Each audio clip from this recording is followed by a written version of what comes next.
Hello, team, and welcome to another ATP Geopolitics and Greg Terry experience live stream. It's been a little bit of time since then. I can't.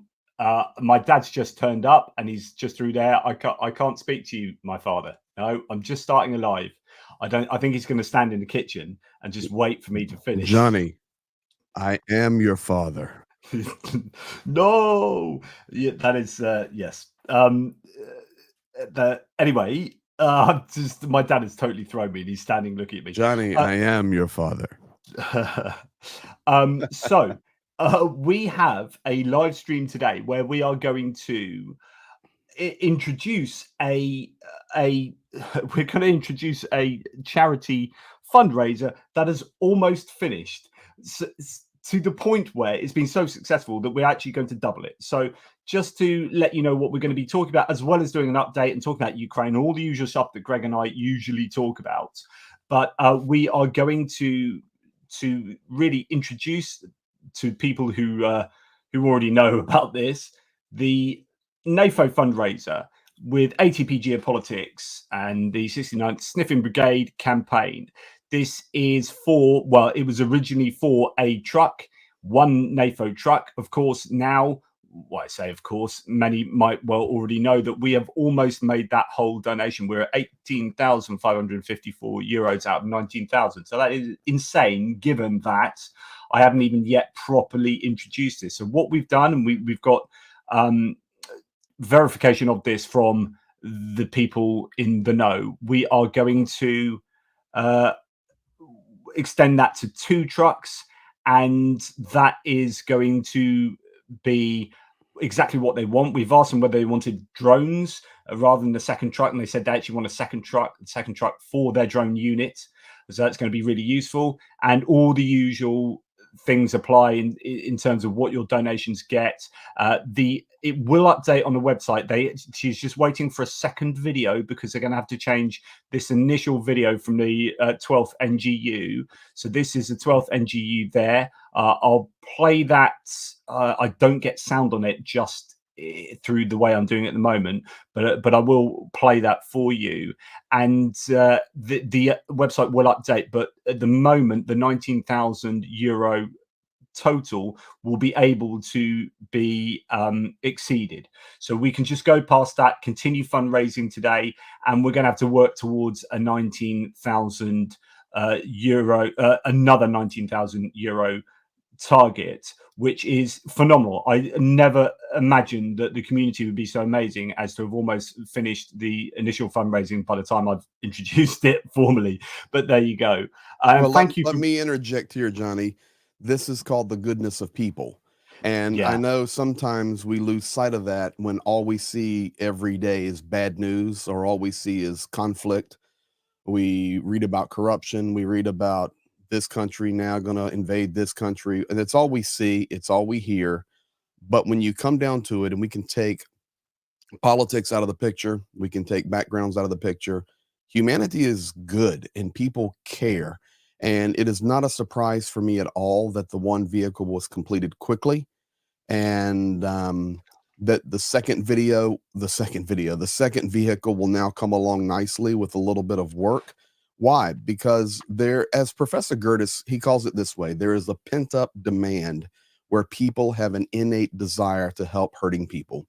And working through the YouTube community that includes you and I and others, there's about, I don't know, Gertis counted them, there's about 30 pro-Ukraine YouTubers that have focused.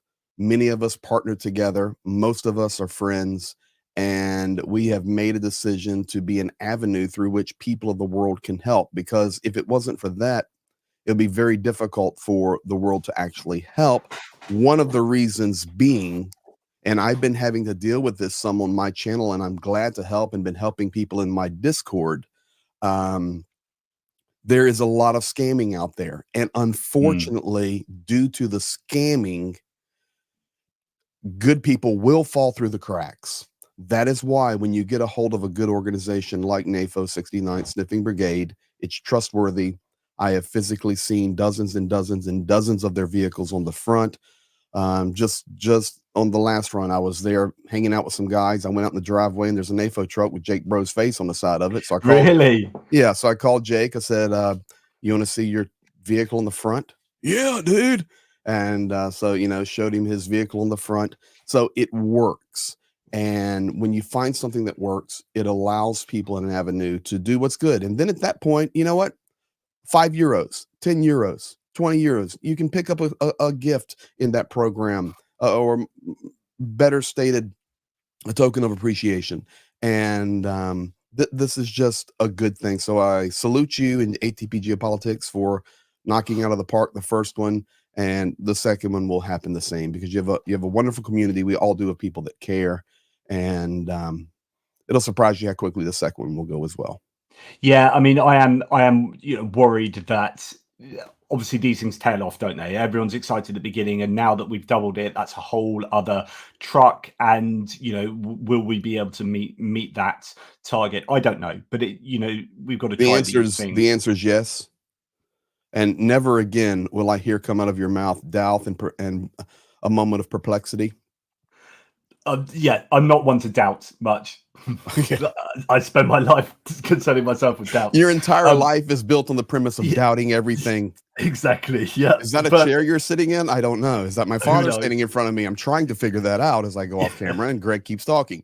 Listen, we've got you figured out, JP, but I'm telling you, stick with it. You know, I can speak to you out of experience here, and the experience is the armored vehicle project. You know, we thought one, and you and I were just here 30 seconds before going live, and Zhenya was calling us, giving us tours of some truck modifications. So it happens. Yeah. And people are generally good natured, and it'll happen. So kudos on the number one, and we'll all help. Anyone in here in my channel as well, because we're both co-streaming. Welcome to all of you this morning on my channel. We support. Johnny and I are partners. So if you feel that you want to go and help Johnny knock out that second NAFO truck, please do. We are full-born partners. This is one of the few individuals I've taken to the very front. And out of my list of people to take to the front, and I do have a list, number one is always Zhenya, because he'll make sure I come back alive. Number two is Johnny Pearce, because even though he has health issues, the man has a heart of a lion. And that's who I want to go to the front with. So thank you, JP. Let's do it. Next year, I have a plan for next year, my friend. And beautiful. Great to well, I'm developing a mobile drone jammer to go on the front of my chest, and on the back of my chest, I'm developing like a little sitting stool that I can set you in on my back, and we can just roll along the front line, protected from drones, and I'm carrying Johnny. We're ready to go, buddy. I'm like the guy with no legs, except I do have legs and I'm a bit heavier. But the guy with no legs in Alien Resurrection that gets carried by another guy, or Mad Max 2 for some film references, some people without legs that get carried around by other people. Anyway, so I please support the project by going to the link, which I'm pretty sure is in the description below. I will double any significant donation up to. I don't know what to say here, but let me know how much you've donated in this stream, and you know, the biggest one I will do my best to double. But then if someone says £5,000, I'm like, oh, I'm not sure I can double that. But do you know what I mean? Like I'd love to challenge me with what I can double of your donations, and that would be absolutely fabulous. Thank you already to people who've donated to both our channels. Donkon Yu has already chipped in for you working but listening. Slava Ukraini. Thank you to the Weasel for mine for that super sticker. Thank you to Petra Olsen for yours. She is the one who I believe is donating for her cigarette money. Is that correct? That is the Swedish Non-Smoking Initiative. I really am considering getting T-shirts, because that phrase, even everybody's channel I go to now, Petra's a legend. It's just like you said, isn't that the non-smoking one? So yes, that is the Swedish Non-Smoking Initiative supporting Ukraine. Thank you, Pat. Amazing. So I just got a message from Benny Pie, who's been off the radar for a couple of days ill, so just telling him I'm live. He helps me out with a lot of my YouTube stufferoonies. Beautiful. And we also have this amazing Goose Springsteen. That's amazing. Thank you for all your hard work, guys. JP, not to put you on the spot, but as an atheist philosopher working with Greg, giving you a different perspective, regardless of anything supernatural, about the ability of religious networks to do good. It's a really great question, by the way, Goose. I've always been of the opinion that good people do good things, irrespective of what they believe. There are good people of all different religions and no religion, and in between religions, and not sure. And good people just do good things. And I don't think it. Greg might disagree, but I don't think it takes God to do good things. I think it takes good people to do good things. And it also, when people stand by and don't do things, what is it? What's that saying, Greg? Where it's like bad things happen when people stand by and don't do anything. That kind of mantra is also really important. Like it's incumbent upon us not to ignore problems and to help where we can if we want the world to be a better place. And I want the world to be a better place. And so, I have my reasons for doing good. Greg has his reasons for doing good. But I think at heart, it comes from being good people, being kind, generous people. And I hope that this community is full of people like that, no matter what you ultimately believe. However, I will say in answer to that question as well that, I wouldn't ever call myself a militant atheist, but I was always someone that was challenging and arguing with people because you can't go through life believing the wrong thing. So I have to correct you. I have to course correct you. Would have been what I was like 10 years ago. So it's like arguments all over the place. Now I'm like, I can sit in the back of the battle bus with Greg and not be bothered that it's like, the two ministers in front of me and me in the back seat, like believing completely different things. It's that commonality that joins us. And I think that's kind of where I'm at these days, is much more of like, if we're morally on the same page, then I don't have a problem with anyone on earth. If our morality is broadly aligned, that's what's important about life. So hopefully that answers your question. I don't know if Greg's got anything to answer. Well, I would say this Anglo-Irish statesman, and for most of his life living in Great Britain, Edmund Burke is who you're referring to. He said the only thing necessary for the triumph of evil is for good men to do nothing. And I think this is what we're experiencing together. And let's be honest, everybody's on a journey. And the only people that I do not want to run with are those that will not recognize they're on a journey. And that is a journey of discovery. I would highly recommend that you stay away from anybody that would ever say, I know it all, I'm right, you're all wrong. That's not who you want to hang around with. But if you can hang around with somebody, even like a Johnny Pearce, who says, in principle, I completely disagree with Greg. However, I just have to say that I'm searching and hunting and figuring, and this is my perspective, this is my understanding, and I'm working to learn and develop it more. It's the same way everybody is doing. If you're not doing that, then you're not growing in whatever avenue you're trying to get down. When you hear this phrase, I'm right, you're all wrong, everything I do is right, look at me, follow me, I'm right, you're wrong.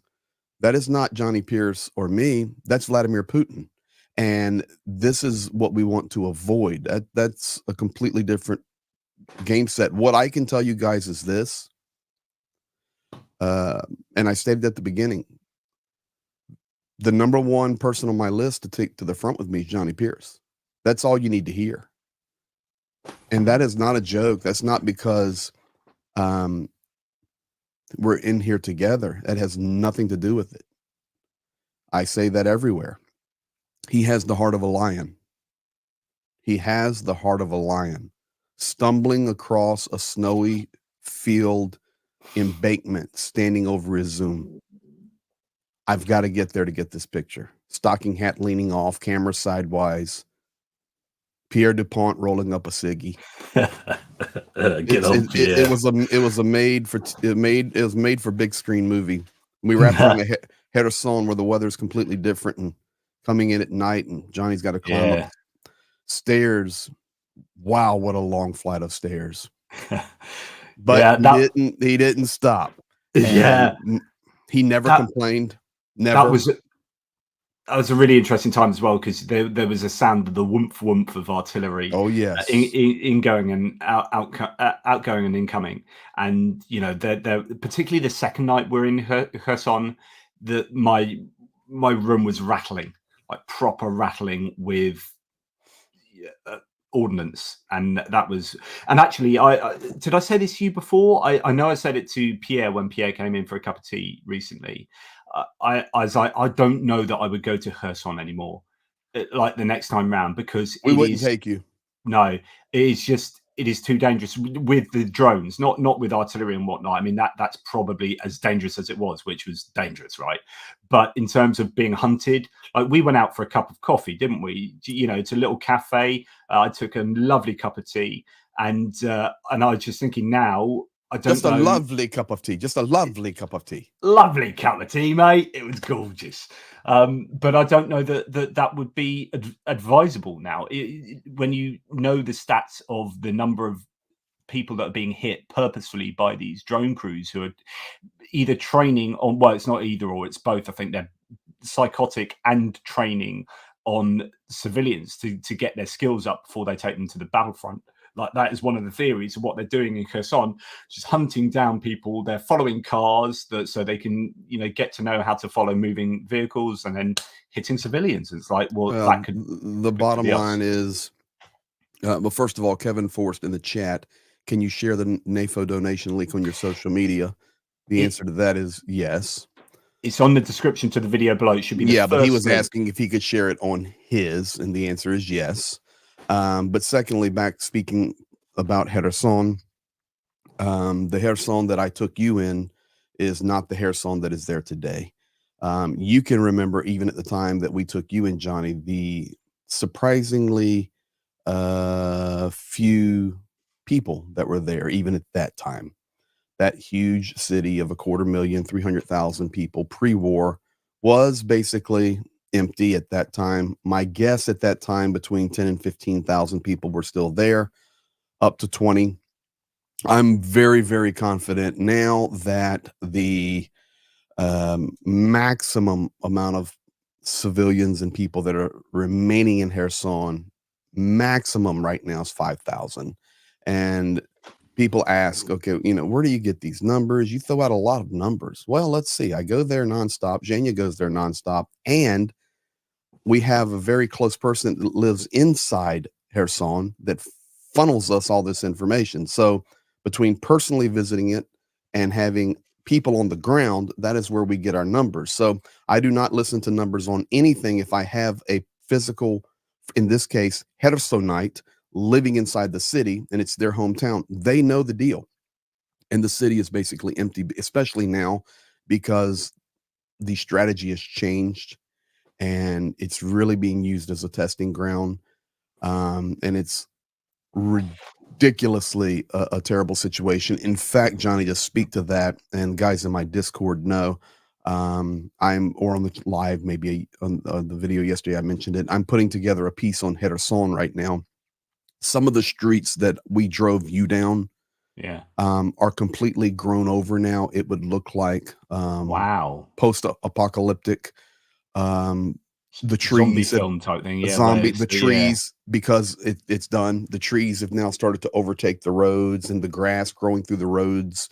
wow, It's especially that's down heartbreaking. there close to the river where we took you, and you know that where we stayed Mm. was very close to the river, Very close very to the close to the river. river. Which is the front, And for those who don't know. In fact, let's bring that up yeah, do it. just to give people a sense of where we are. By the way, just to let you know, Tochny, so the guys in Tochny, Andrew Perpetua, all those kind of people, I've interviewed a bunch of the Tochny crew. Brendan Kelly, I've interviewed twice on drone strikes in Kherson that he is counting. So he's getting the data on all of this. There are two excellent articles. They're heartbreaking. The first one was Barbarians on a, no, it's not. It's the Hounds of Zed. So that was his first article on August 31st. Then he's updated that with a further article, Preying on the Innocent Drone preying on the innocent. Drone pilots circle like vultures over Kherson's most vulnerable. And there's lots of data in here looking at the amount of strikes, looking at, I mean, they've done an incredible job of finding out who's posting these, the units that are doing them. There's loads of amazing research here in looking at what their methods are, what they're looking at achieving, and all this stuff. They are collecting data. Really, really good stuff there. It's macabre, it's horrible, but it's really important work that they're doing. But yeah, as I'm sure you all know, Kherson, sorry, my map is struggling a little bit at the moment in terms of all the browsers struggling. But anyway, Kherson is down here on the Dnipro River. And I mean, I probably shouldn't say where we stayed, but it was very close to the river. And the river is that effectively the front line where you've got the Russians over here firing off probably. Do they fire mortars into there at all? Oh, yes, they're firing everything into there. In fact, last night we had 6 wounded last night. It's just nonstop. Right now the drones are getting a lot of the attention because of the attention to it, and rightfully so, with the attack on civilians riding in cars, kids walking down the street, older people riding a bicycle, coming in and out of the kiosks, trying to get a loaf of bread. That's where the attention is being paid. Where we actually stayed on purpose was down to the right of the inn in Kherson, somewhere. So to the right of the inn of Kherson, and then take a right and come down toward the river. And that's a very large area there. So in that area is where we stay. And the reason, your viewers, my viewers, they kind of get it for the most part why we do what we do. But the reason we stay that close actually is strategic, because from the green line up there, go straight up. You see the green road. Yes, that green road up there. You were on it. It just comes down. That's the top of the hill, guys. And from there, everything goes downhill all the way to the river. Johnny has witnessed that geography. It is just basically a straight downhill ride. So it's like the targeting in a fishbowl over here on the southern Ukraine. They do not have an elevation gain on the Russian controlled side of the river, but they're shooting at basically a target that's leaning up against them. And the reason we stay so close is we're actually, where we stay, we have a safe place to park our vehicle. Unfortunately, it's because it's blocked by other buildings, and we stay on lower floors that are blocked by other buildings. So really the only way we could be struck there is a direct drop down of an ordnance. So that would being careful of FPV drones and just something random that was to drop directly down. So for the most part, when we were taking Johnny there were no FPV drones flying in Kherson. No, not really. And now it's a huge amount flying in Kherson. Just to let people know that they have updated the website with the 38,000. It's amazing, 162 donations. So another 12 donations have come in since we started this stream. Thank you. I think the highest one so far, correct me if I'm wrong, let me know if you've donated more, is 204 euros, and I will double that. Yeah, that is what we're at so far. Let me know if you are donating a large. Well, let me know if you are donating at all. Thank you so much. Thanks to X Penguin. It's incredible. You're a total legend. Really appreciate all of you supporting in the ways that you all are. And I just a random shout out to one of my atypical philosopher mates that we haven't done it for a quite long time, but he's in the chat. So Adam, thanks for being in the chat, my friend. How are you, dude? We go down the pub and we talk. Like, the pub we normally go down is burnt down now, unfortunately. They are rebuilding it to the cost of 6 million. It's right on the coast. It's a beautiful pub. But yeah, it got burnt down due to a tumble dryer catching on fire in the middle of the night, because people do sleep above the pub. Some of the staff there. It's a beautiful seaside pub. And yeah, that depressed me somewhat. But anyway, that's as an aside. Welcome, Adam. Good to have you here. So there was a question I want to answer because it relates to the topic. Is in my chat, and you may have missed it, but it was just random in there from Hooves. And the question is, how big is the river after the dam explosion? So where we're talking about down in Kherson, it is still relatively full of water based on tidal flow backing up into there at Kherson, coming in from the Black Sea. So there is still a significant amount of water in the river there, but that's due to the Black Sea.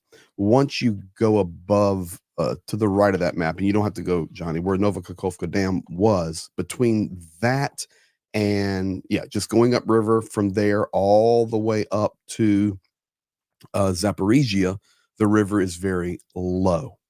And even in Kherson, it's still much lower than it should be, but it's still a barrier. And once again, assisted by the tides of the Black Sea. But above the Novokakhovka Dam, between there and Zaporizhia, and that dam is called the Dnipro Hydroelectric Dam, and it is massive. That is gone. Very little water there. That is some of the images you have seen where the river has been turned into new forest and the So ecology has what's changed. yeah, what's interesting here is that that Google Earth has updated the imagery. Certainly, when you zoomed out, so you can see this used to be like dark blue, like that color. All of that was that So whole big that area. whole big area was that Yes, dark sir. blue, and indeed, when I zoom in, it's sometimes so it changes. So that's what it used to look like when you Yes. zoom in. For some, I don't know why they render it in this way. So that's what it used to be. This whole area was, and if you remember, back in November 2022, the Ukrainians tried to attack Enerhodar. This is the nuclear power plant here. There's a cooling pools there. They tried to attack from across the river over here using boats, and they Mhm. pretty much got close enough. I think they might have, did they land a boat? Anyway, it got repelled because they found out there really were quite a lot of armaments and mechanized equipment and all sorts of stuff. That's a lot of stuff's being stored in an Hadar because it's And just safeguarded from being struck. just remember, in Nergodar, that is the place of the Zaporizhia nuclear power Yeah, plant. In fact, to Johnny's left there is that rectangle. That's the huge that's a cooling cooling pond. plant. Yeah. Yes. But So all of that that area that you see blue there is relatively grown in, and it's very sad. The water then turns upriver there, goes to there it is. Zaporizhia. Yep, that right there. It goes to Zaporizhia, and between Zaporizhia and then north of that, all the way to Kiev, the river is at normal level because of the dam there in Zaporizhia. So Yeah.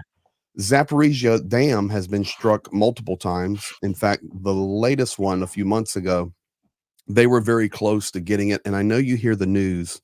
Well, that the energy infrastructure in Zaporizhia Dam there, and the Dnipro Dam is completely protected. They couldn't bust that. Okay, that may be so, but I'm here as a firsthand witness with Jania and others. There were 3 missile strikes that hit within 100 meters of each other.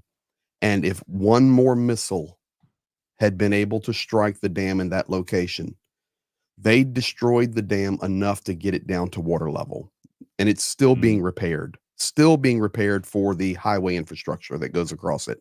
If one mm. more missile had hit, we would have had another water issue with a massive amount of water coming out and flowing down into now that dry area. And you're talking about an ecological disaster that would make Novokakhovka look very small. Yeah. So yeah, goodness me, and they talked about this in terms of there are a number of these going back and back dams and whatnot. The one of the theories is that the biggest threat would be the dams up near Kiev because it's all like they're all connected to each other. It's like a Yes. dominoes almost. So if they were worried that the dams near Kiev were going to be targeted and that would cause huge issues. And I don't know whether that's still something that they are worried about. But obviously, the air defenses around there will be slightly better than they are further down in, say, Zaporizhia and whatnot. It's so that Dnipro River dam system is an interconnected system. Yeah, And there yeah, are multiple dams, the largest being though in Zaporizhia at the yeah. basin. Yeah. Thank you so much, Rosalind Miller, for donating. Thank you for Da Vinci, who's donated, I think, both to this and to yours, Greg. So thank you. Kevin Forst, another one there. That's really great of you. And all you absolute legends. Let's just have a little look at, in fact, I'm going to get rid of that. I'm going to just go through the a bit of the wall, donors wall here on the page for the NAFO donations, the actual NAFO website here. Kevin Forst, Marion, massive respect to you, JP, and the heroes. The Dutch fan has so much respect for you, Jonathan. Keep up the good work. Sit back and have a cup of tea. This time we'll do the work. That's amazing. Thanks, mate. Mike Stibe, glory to Ukraine, glory to heroes. Our thoughts with the Ukraine tyranny can't be allowed to win. Exactly. Thank you, Craig Smith. Chris Jones, for the heroes fighting for Ukraine's freedom and from Russian tyranny.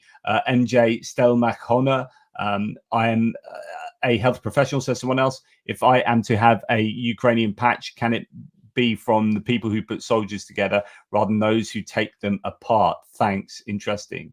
James, anonymous. James Leacock, glory to Ukraine, glory to heroes. Putin will die or face a criminal court. Michael Winkler, incredibly generous. He's such a strong supporter of both this channel and the NAFO campaign in honor of those who risk their lives for Western freedom. And that's the point. This isn't just about, you could argue there's a bit of self-interest here in that we are supporting Ukraine because it's in our best interest, but it's also morally the correct thing to do. And it's also strategically the correct thing to do. They are fighting for us. Absolutely. Rob, Stephen, Spencer Cousins, Melissa, and I'm going to read this one out. Thank you, JP, for your truth, dedication to the cause, and unwavering support to Ukraine. We're all infinitely more knowledgeable and informed because of you. That's not why I'm reading that out. It's the first bit. Together to victory. With respect and gratitude, Keith and Melissa Kane. Thank you, Keith. Keith is just a great supporter. He's on your channel as well, I think. Now, the patch, the 42nd Epistemology Battalion. Actually, Chris Jones, who we just heard from, is the guy who designed this patch. He does an awful lot of work for Tochny. He's a guy that's behind all of these graphs that you see on the Tochny websites and whatnot. So he helps them out. He's an absolute legend. This patch, it has a bit of meaning. So epistemology is a study of knowledge and truth. That's why JR was heavily involved in the design of this. So thanks, JR, as well. He's behind the scenes today taking questions. 42nd, 42 is Meaning of Life as according to Hitchhiker's Guide to the Galaxy, written by Douglas Adams. Reese represent, what is it? Devotion and endurance. I'll have to look up the symbology of Reese. You've got the globe for sort of global geopolitics. You've got the sort of NATO star compass. We've got a book here. You like this, Greg? But that's the rod of Asclepius. There is there for Pete, the medic, and for his sort of dedication to the cause. So that's what's in the book. Book is knowledge.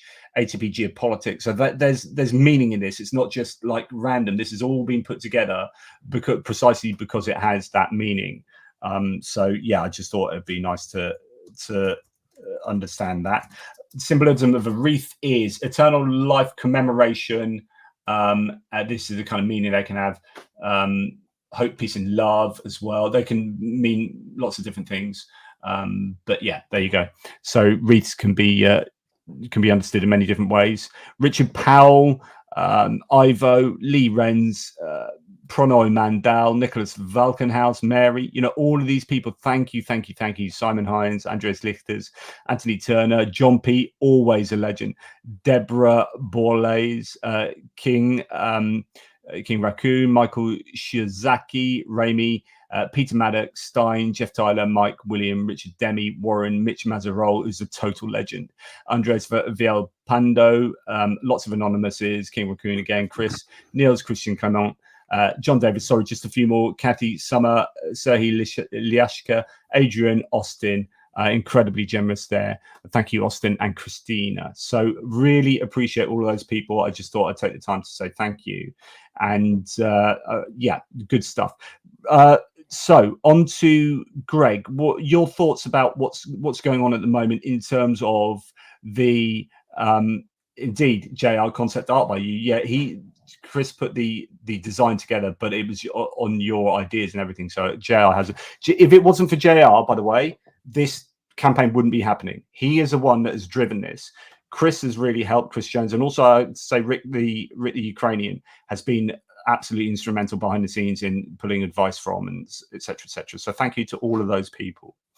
And by the way, my donation that I'll be doubling the biggest donation for today is in the name of JR. So that is my payment to JR for all his help with my mapping and everything will be going into this. So thank you.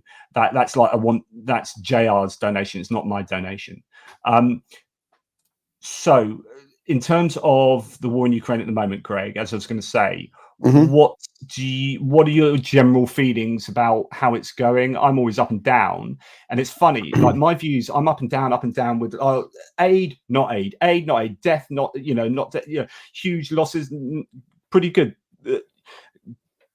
places on the map that have been lost, stopping the losses, places being lost, up and down. But then when I take a look back, Greg, I get a sense that I'm actually where I was about a year and a half ago, which is that I still have broadly the same opinions of where we're at and where it's going. Although the Russians have taken more land, it's still the same problems, but still the same outlook. The only difference might be China and North Korea being involved. Anyway, your thoughts? Well, so my logical question to you would be, if they've taken more land, how can your outlook be the same? If we've lost more soldiers and we're still struggling to mobilize, and they're having internal arguments now, spearheaded by the United States, trying to encourage Ukraine to lower their mobilization age even further, how can it be the same? For me, it can't be the same, because I, first of all, do not believe the world outside of Ukraine understands Ukrainian mobilization. You cannot read mobilization on a headline on CNN or the Telegraph or Sky News or Times and understand Ukrainian mobilization. The world rejoices when we hear Ukraine has an app. Ukraine is mobilizing more. More guys are coming. They're grabbing less guys off the road, and they're doing it in the proper way now. They have to be notified by the mail, by the postal system. The reality is only 1 out of 25 mobilized persons gets to the zero line. That statistic came out last night. And it's not that I want to get people to the zero lines. It's just that the pool and the ability to train these new recruits is a much more difficult process than the rest of the world understands. We just hear, okay, we're having success in mobilization. Okay, but what does that mean? What that means is you're getting some guys, you're getting the training, but are you getting them actively involved in the battle? Secondly, are you getting the mobilized guys to their points of expertise? For example, if you're mobilizing IT guys, get them in the drone battalions. If you're mobilizing this person who has this skill, well, it's a mechanic, we'll get them into the mechanic division. All of these things, and it is better, but you are the one that mentioned China and North Korea, and we can add Iran in that. And Russia has no problem right now sharing with the world that we have an open relationship. They're even doing their best to make it legally by ratifying it there in the Duma, with paragraph 4 of that stating that both countries, Russia and North Korea, having the right and the responsibility to defend each other upon attack. With military partnership, military agreements. We see what China is doing, all of that. So for me, I want to be positive, and for the most part, I am, because we're still here. And the amount of land taken, comparatively speaking, to the advantage they have is minimal. I think that's a fair way to say it. But right now, we're losing some very key ground. We are losing the high ground above Karakova, and that will just increase. I mean, they're getting much, much closer in Ostrivsky, but this allows them further access, not only for Karakova down in the southeastern corner of the front line, but there is also a key place that you guys will begin to hear about, and it's Krakivka. So yeah, going down there, and you see Ostrivsky coming in right there, that jaunt up there in the middle of your screen to the right, where the red comes into the water, to the right of that. That's correct. That's Kurakivka there. No, on the red, the Ostrivsky. Yeah. Right there. That has been a recent stabilization for them. That allows them access for further shelling, of course, into Karakova, which is a stronghold, but there's Karakivka. You'll continue to hear more about that place. It's a very important place that Ukraine it's a stronghold for Ukraine. They're doing a good job, but you can see there with that encirclement. Yeah, it's not as, you know, that's kind of doomed, you would have thought, going forward. Ukraine's holding it, but Russia wants it. Yeah. So Toretsk, Chasiv Yar, they've come across the bridge, the canal canal there on the south side. You know, that gets them a little bit closer. That's paved highway. One of the things that I've been pushing, Johnny, and I encourage you this year as we go into the fall and winter, when you are doing your map analysis. By the way, guys, if you want some of the best map analysis on the planet, you need to be watching Johnny at ATP Geopolitics. And the reason I say that is he's been there. So when he's looking at these maps, he has a completely different understanding, knowing in the back of his head what the terrain looks like, what it feels like, how he can explain it and describe it to you. But Johnny, I would just encourage you as you do your map updates, and this winter we'll do some together.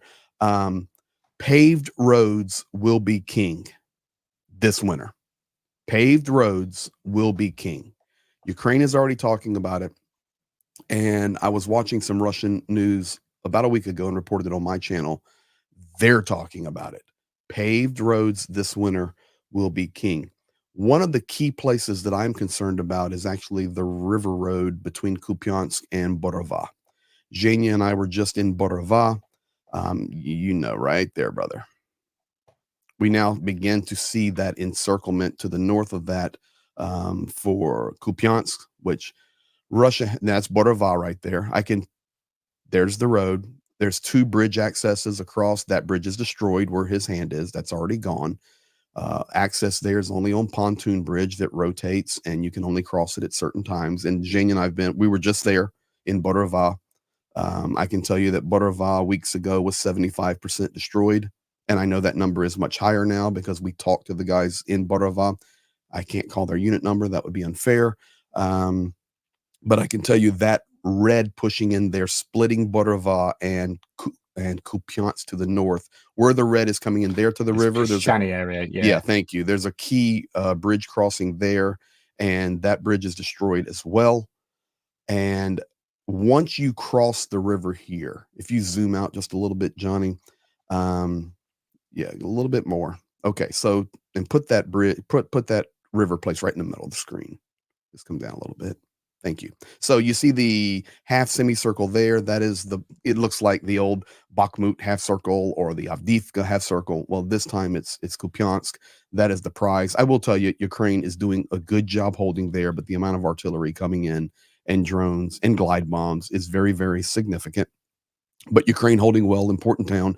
That is a town that Russia took early. Ukraine retook in their counteroffensive and is holding it very well. The issue that you need to pay attention to here is, especially going into winter, this line will not move much, if at all. The reason being, the river is a barrier.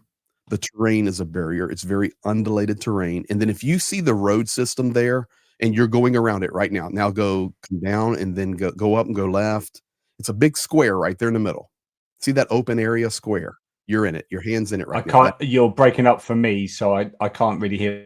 That open area right there to your left. The internet seems to be breaking up. All right. All of people, you see the road there, all of that area right there. And yes, all of that. It's completely rural,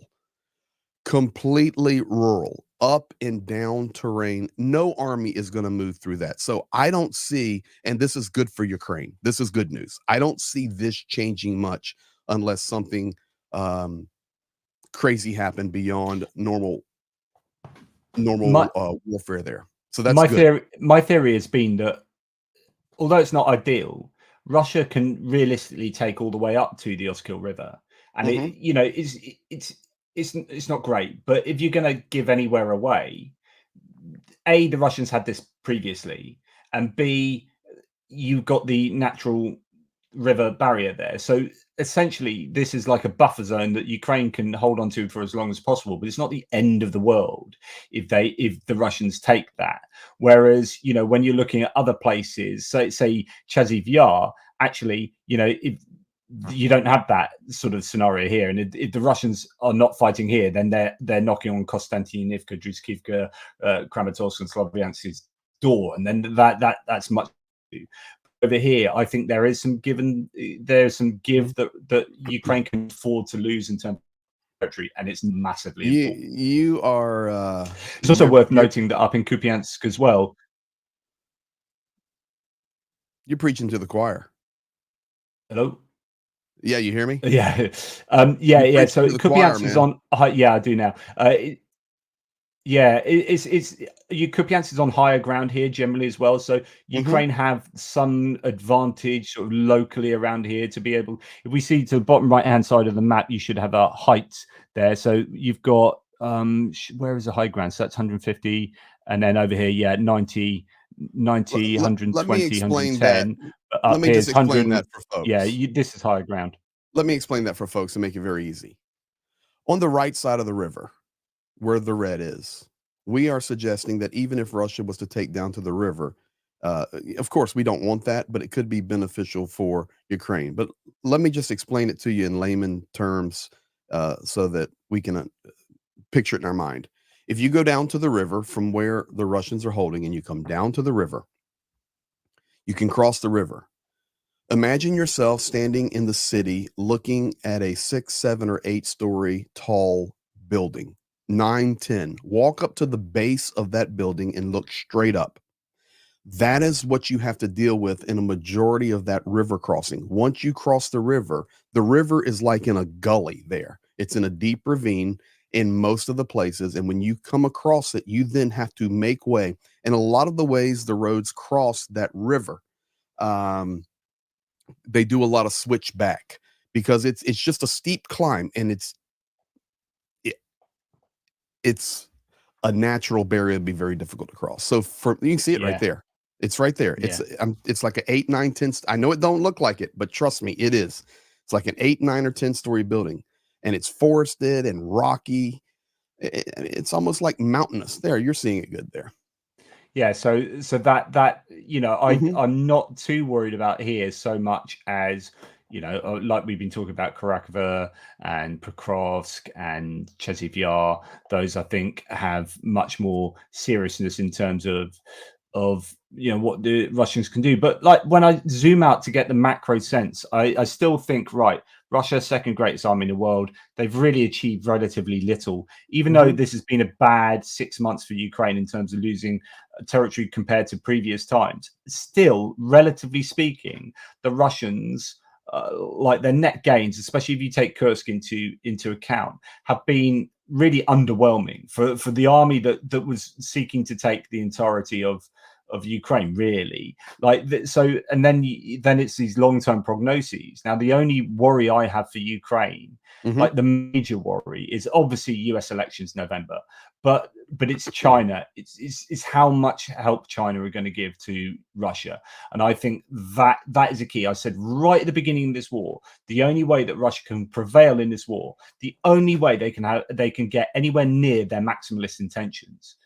Where I think now maximalist intentions would be at the most taking up to the Dnipro River, but that's not going to happen. So the only way I think they can do that is if China just pile in with all their provisions of lethal weapons. But then if China do that, then the rest of the world will. You have World War III. Yeah. I don't think, Johnny, let's be fair in our analysis. I know that you are deeply spiritual. You have a one-line red phone hotline directly to the throne of God. I like to drink. By the way, spirits. guys, after this stream, Johnny has a few errands to run, but he will be back tonight, 8 p.m. UK time, answering your calls about prayer and giving you personal prophecy. Make sure you don't miss it. Scratch that. Okay, now back to the thing at hand here. People in my chat are going, I love these two guys working together. I so enjoy it. Well, thank you for that. That's been posted a lot, commented a lot. Thank you. We're buddies. And Johnny, would it be fair to say at the beginning of this war that none of us would have expected the relationships that we are beginning to see unfold between China and Russia? It's not went away. If anything, it's growing.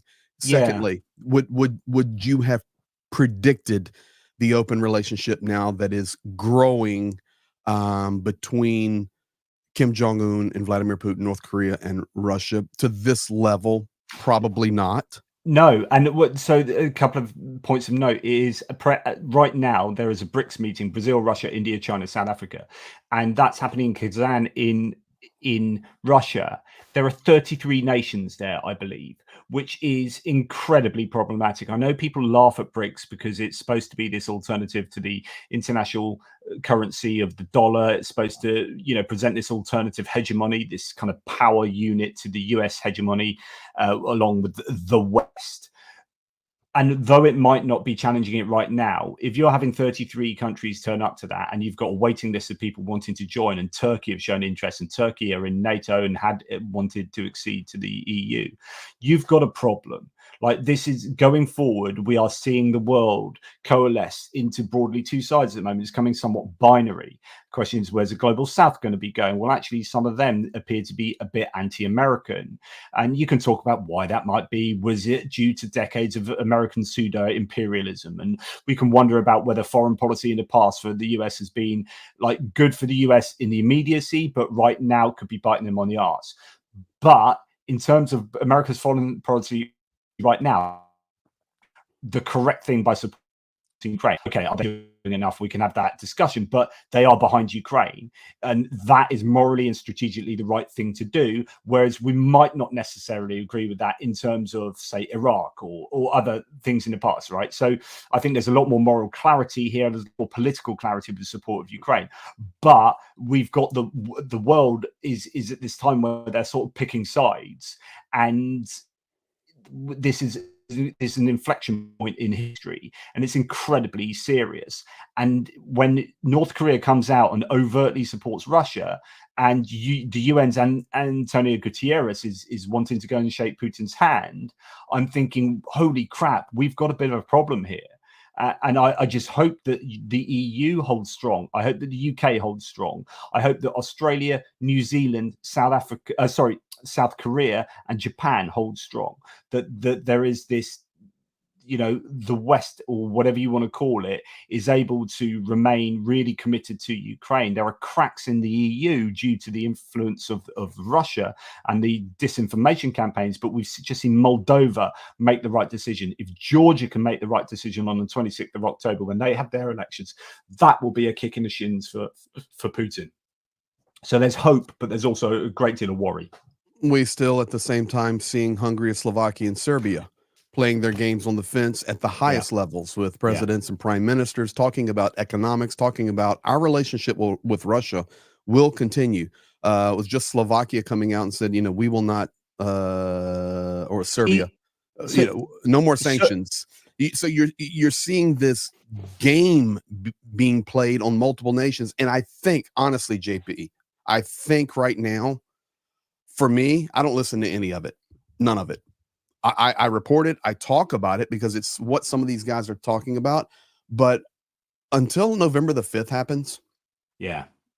We need to work out what's going on with the US, of course, first. But actually, just on what you were saying, so Serbia is an interesting one because they have not gone to the BRICS summit. So that's interesting because they do a lot of talking out of both sides of their mouth. They are part of the Belt and Road Initiative of China. So China's involved in Serbia and Hungary, and so there is a compromise that's interesting.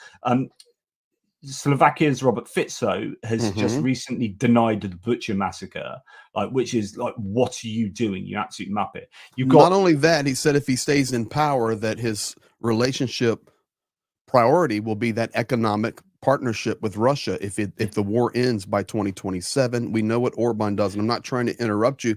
I just want. It's absolutely right. We need a very strong coalition to fight against the coalition that is being developed in front of our eyes openly between Russia, North Korea, China, and we can throw Iran in there. So and they're so bold about it. I just wish we had some of that boldness on our side, saying, you know what? No, enough's enough. So I think what you are seeing, like I've said, is picking sides, but it's not. You're absolutely right. It's about coalescing and being unified in our support of Ukraine, or it's in support of our common values. But also, there's going to be all these attempts to undermine unity in the other side, in the same way that Russia are trying to do that with the EU, with the US political system, etc., etc. Actually, I wonder what's going on with Lula da Silva, the Brazilian president, who is at present not going to BRICS. Now, he supposedly slipped in his bath and knocked his head. Now, is that what happened? I don't know. Or is that an excuse not to go to BRICS? Because actually, he doesn't like Putin, but also he doesn't like the US. So Lula da Silva is an interesting character. And I wanted him to be in charge more than Bolsonaro, because I despise Bolsonaro, and I like da Silva because of his environmental credentials and wanting to do better things for like the rainforest in Brazil. But actually, which is why I think there's this pushback in not supporting Ukraine so overtly. But at the same time, he's pushing back against Putin, whereas Bolsonaro was a mate of Putin's. Lula da Silva is not. So there's a really interesting dynamic there. And it's about, like, can we use that to our advantage to drive a wedge between Brazil and the rest of BRICS to draw them away? You know, you can bet your bottom dollar that there's going to be so much international diplomacy going on that we are just not aware about. You know, there will be people acting in South Africa to try and pull South Africa away from BRICS, no doubt. There'll be things going on. We've seen the Sahel region of Africa where Russia have gone in, and there have been 7 coups in the last couple of years. There's uranium there, there's gold there, there's diamonds. You know, Russia are making money out of that region, and China. back in, yeah, they're partnering on the African continent. They are partners. And so there's this war. When I say we're in a world war, this is because there is war taking place in ways that people, your average Joe out there, is not aware of. There is what, like, Ukrainian soldiers special forces soldiers are working in Sudan, right? What the frick are they doing in Sudan? Well, actually, Russia is operating there and generating money out of these places. So Ukraine want to stop them generating money. So their special forces are they're helping out the Tuareg rebels in Mali, and they're helping out the Sudanese forces here to attack, you know, Wagner there. This war is a war that has a much greater geographical scope than people at first realize. War is fought with more than bullets. And I know now we're in modern warfare with drones and EW and technology and social media and all of this, but let's just leave all of those practical things we look at as regard specifically, like here in the Ukraine war. And we could sit here and list back and forth and okay, well, this weapon's being used, this weapon's being used, this weapon's being used. That's not what I'm talking about. Right now, there is a global war going on, and it is not only with boots and bullets, but it is with pre-positioning of what is going to be in what's coming now, this post-Russo-Ukrainian war, because this is going to, however and whenever it ends, the world will look differently, and depending upon how it ends is how the world's going to look. What I'm trying to say is, this world right now is drawing sides. They really are, and we're seeing a split division, and it's not just on a military side, but it's on ideologies. It's on, you called it yourself, friendships and partnerships, common objectives, common hatred, common likes. And we're seeing that, you know, it was Khrushchev in 1959 who said, "We will take America down without ever firing a bullet." And here we are in 2024, and that has not happened. But we do see right now, for the next couple of weeks, the world sitting on pins and needles, waiting to see what the United States is going to do. And that is going to have a massive impact upon not only the war in Ukraine, but upon a lot of nations right now that I think are just waiting to see what direction is the United States going, which direction is the United States going to go? Who is going to win the presidency? And personally, as an American right now, and I know there are a lot of Americans that watch your channel and watch mine. Nobody knows. Excuse me. Nobody knows. Forget the polls.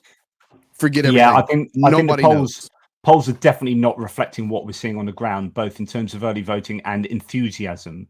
Now, does enthusiasm turn into votes? I don't know, but I think it's going to be interesting to see what the results really are and to see whether they're going to be way away from the polls or whether the polls are indeed correct. I don't know, but yeah, it's hugely important, and it beggars belief that I don't want to get too much into long weeds of American politics. I do spend an awful lot of time talking about it, but the man with the moral fiber and the stuff that he's saying, still getting 46-47% of the vote, it just blows my mind. Like, it just absolutely blows my mind. I need to explain that to you. Let me explain that to you. Take off your analytical cap.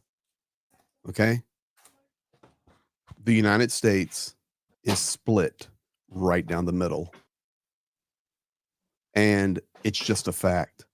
It is split right down the middle. There is 50, and I call the 50. You can call 49-51, 48-52. Regardless, let's just call it 50-50 for our conversation. It's split down the middle. And what's going to happen, I'm not an expert on this, but what's going to happen, what's going to sway this one way or the other, as I can tell you here as an American in Western Pennsylvania, we get our local TV actually in from Ohio, from the Youngstown television market, the Pittsburgh market, and both of those. So one's in Pennsylvania and one's in Ohio. And Johnny, like my mother-in-law, watches Family Feud every night. Okay. It's what grandmas do. And every commercial is political. Everyone.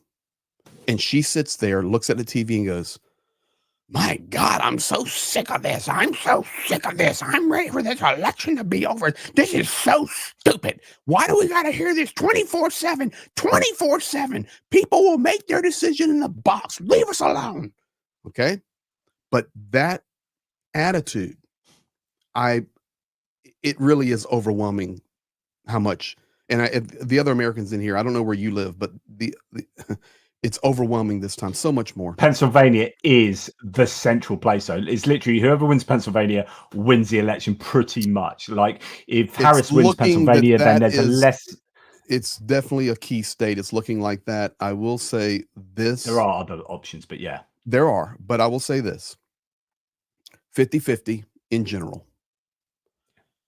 But I just believe that people are going to go into that booth, and when they have that ballot, they're going to look at it. And many people who have voted red in the past are going to go,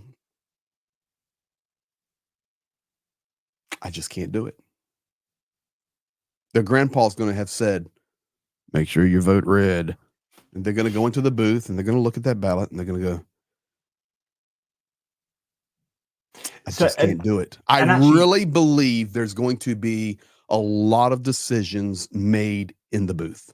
Yeah, and here's the thing, Greg. Like, so the one thing that gives me hope, and I know that I'd be a Democrat anyway, but I think this is for me, it's gone beyond that. This is a threat to democracy. This is I just think Trump is that dangerous. But what I have seen an awful lot of is Republicans publicly admitting that they are going to vote Democrat for the first time ever, blah, blah, blah. So we had Kamala Harris with 100 Republican lawmakers on stage the other day. We've had Dick Cheney, Liz Cheney, Adam Kinzinger, blah, blah, blah, blah, from like hardcore to like even people, the mayor of Mesa, Jeff Duncan from Arizona, all of these Republicans coming out and very publicly saying, I am not going to vote for Donald Trump. And what we haven't seen is Democrats doing that publicly, right? There's just the movement is one way in these famous people, right? But that it would be weird if that was happening with famous people, but not with average Joes on the ground. So therefore, I do believe that there is, and polls suggest that there is a 9% leakage in some areas of Republicans to Democrats and only a 3% leakage from Democrats to non-Democrats. So that's my belief, is kind of what you're saying, which is when it comes down to it, there will be people that go to into the ballot box and say, put a vote in the ballot box, which would suggest a change of what they otherwise would have done. And that's what I'm hoping for. And just to reiterate, the headlines here in the United States, and yes, this is completely centered around, and guys, one of the purposes to be here was to push Johnny's NAFO truck that is expanded and now went to 2 trucks. The links are in the description. He'll give an update. Yes, I know we're in sync. We're in complete sync, as because we are being led by the Holy Spirit, Johnny. You're being led by the Holy Spirit right now. You don't even know it. The Spirit of God is all over you, Johnny. Really not, but we're having fun. So we're here to support. We're here to support this NAFO. We're here to dude. If it makes you happy to believe that, then you go for it. We're here to give you guys an update on the war and to talk about some things geopolitically, and of course, we're winding it down talking about the American election. The reality is, Johnny, if you turn the headlines on here, you know, one day, you know, you have the Taylor Swift bump, and then you have, like you said, many prominent people from the Republican Party, even down to the commercials rolling around now, Mike Pence saying, I cannot vote for Donald Trump. And then you have many high-ranking military officials like a Mark Milley saying, "Oh, I can't vote for Donald Trump. He's too dangerous." John Bolton, he's too dangerous. General Mattis, also General Mattis. We see all of that, and they're pushing it, Johnny, every day on the television. But at the same time, on the other side, because I want everybody to understand and be fair, the big push right now against Kamala Harris is the African American vote, and it is a big focus right now from the Trump campaign. We're seeing a lot of articles. We're seeing a lot of interviews coming out about African American males. And so you see each side right now with 2 weeks to go trying to push, and we are exactly 2 weeks to go from this day, trying to push their narrative. And the reason I believe we're seeing such concerted efforts with very unique attack platforms this time. Very unique, the way they're going at each other. You got Donald Trump serving French fries yesterday. That is a direct statement against something Kamala said. That's what that all was about. Why are they doing that? Because the election's that close.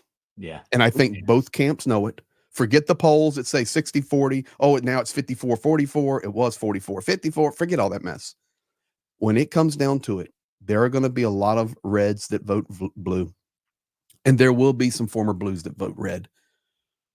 Who's going to get the most of that transition vote, in my opinion, is who wins the election. Yeah, and I think you're right. And there are some other interesting shifts. So you're talking about, it's really interesting, without wanting to get too much more into long weeds of this, there is, as you mentioned, the electorate is homogenizing a bit more outside of the white electorate. I'm going to talk about white soon. But in terms of Black and Latino voters, it's been traditional that they voted more for Democrats due to civil rights movement and due to immigration and being more aligned with Democrats who are more aligned for supporting. But actually, when you start getting to second, third generation, say second, third generation Catholic from, you know, South America, actually, if they are still quite strongly religious, they're going to have more affinity with the Republicans. And so what you start getting is a shift of, we're starting to see a homogenization of the non-white vote, where actually it's not huge, but you are seeing this movement of some, particularly Black men, not so much Black women, but Black men back going to the Republicans. But what's interesting is that is a larger percent of a smaller amount than the educated, college-educated white vote that is going harder for Democrats. So you've got this really interesting realignment in certain demographics where Trump is losing the educated white vote, but that may be a smaller percentage than losing the Black vote, non-educated, particularly non-college educated Black vote, male vote. But it's a smaller percentage of a much, much larger piece of the pie. And as a result, there are some people saying, well, the hope is that completely mitigates the loss of some Latino and Black voters. Anyway, you know, that's when you get into long ways of polling and crosstabs and all sorts. I want to go back to the fundraising, the NAFO truck, because this only updates, I think, once an hour as far as the number here, but we are now officially over one truck. So pat on the back, guys, round of applause. You have...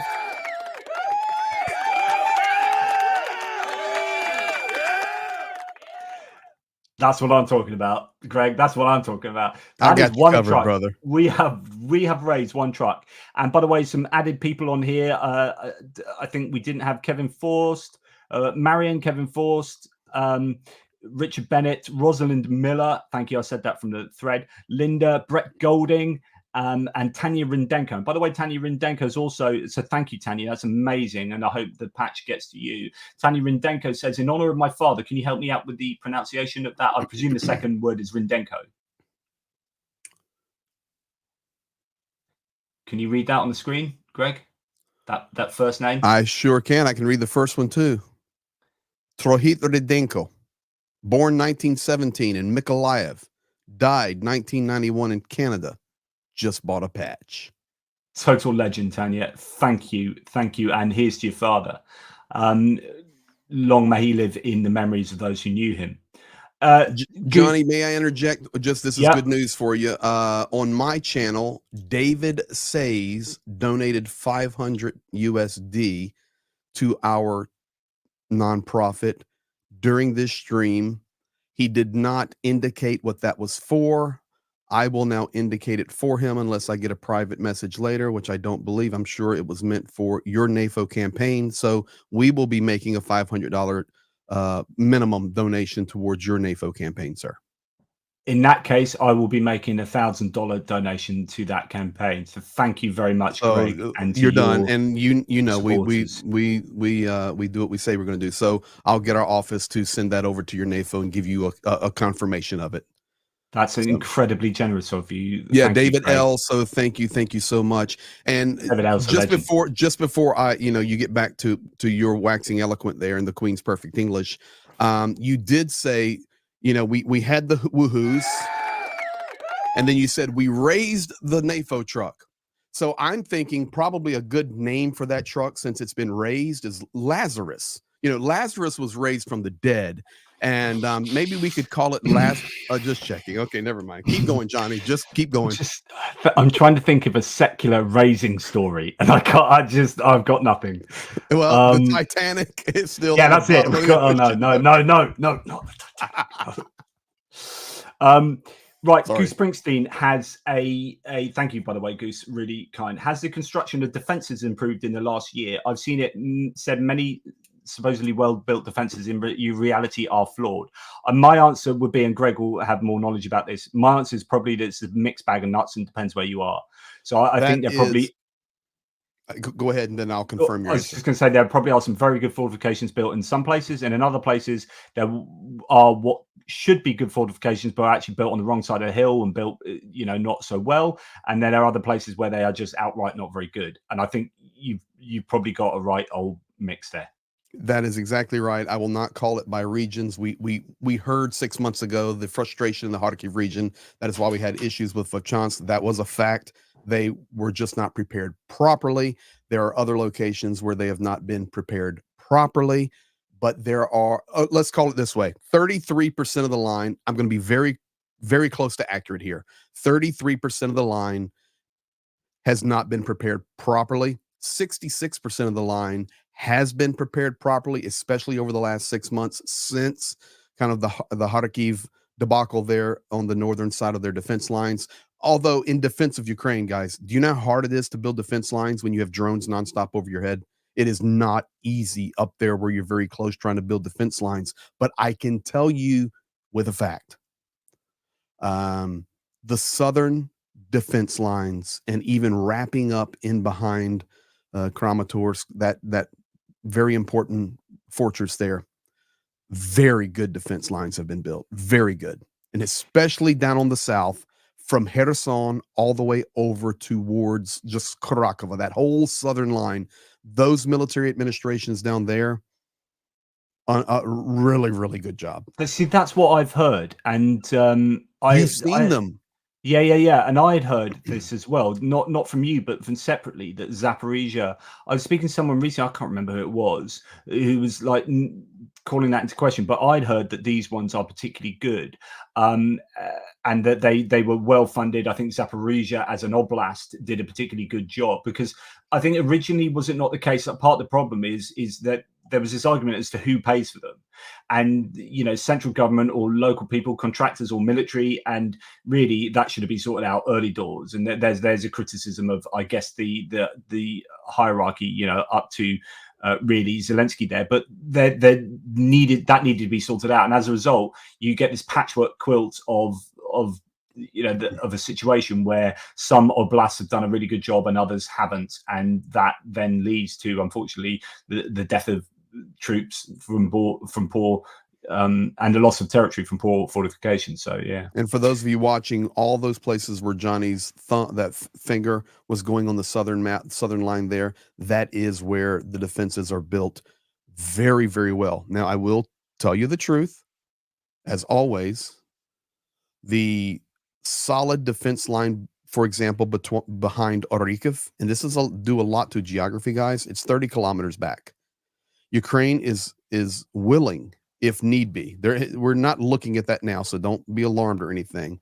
But they're not 5 kilometers back. The reason they are built so good in the south, and I'm talking about like 3 lines of dragon's teeth. Now trenches not dug with early in the war. I'm riding the front lines with Zhenya, and I'm literally watching guys out there with shovels digging lines, and the air alarm sirens are going off. Not now. We're talking about back lines built with heavy equipment, reinforced concrete, everything concreted, triple lines of dragon's teeth properly installed.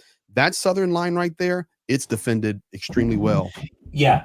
And actually, so I've remembered who I was talking to. So I was interviewing Tim White, and he said he knew some people that were kind of saying that they weren't built very well around here. But he was talking about this attack to Levadny. So Levadny's here, which is right there, which is to so this is the Vuhledar, losing this whole area, and it all went a bit wrong here. And he was saying that look, they overrun here because defenses were poorly built. But my point was like, no, those aren't the proper defenses. The defenses, those would just be like your localized trenches that have been built pretty much by the troops as they're fighting there type thing. Like your proper defenses are like 30 kilometers back, because that's where you get your contractors in to build things properly, where they're out of range of FPV drones. You're not going to have decent trenches built near the contact line here. So these are going to be vulnerable. And if the Russians attack en masse in these places, they will get overrun. Like that shouldn't be a surprise to people. Like, I don't know if you remember, but like a week ago, people were like absolutely worrying that, Vuhledar was lost. And then Levadny, there was this move there, and everyone's like, oh my goodness, the Russians are making this breakthrough in Zaporizhia. And you're like, yeah, but no, that is going to be localized. And even as you say, there's an amount of land that you can not afford to lose here, but there's an awful lot of land before you get to the major fortifications, which will be a lot harder for the Russians to take. In principle, you were spot on, and that's a lot of what we do and what I do. I just want to educate people. And so many times there's such an emotional response. Oh my, that defensive line is run over, and we're going to lose this next village. And Okay, probably, but that's not a defensive line. That is a temporary defensive position. What Johnny and I are specifically referring to now are, and I will call it, professionally built by contractors. Yeah. I can't tell you guys. Okay, I can tell you. Zhenya and I have been watching this being built for a year on the Southern Front, a year. And when it first started, Zhenya and I are riding through the Southern, heading to deliver some aid. And we look out in the field to our right, and Zhenya goes, look out there. And I'll look. And brother, it would look like a construction site on building a new high rise in downtown London. There was big trucks and cranes and bulldozers and excavators. I'm going, what in the heck is that? He goes, dude, they're building the defensive lines.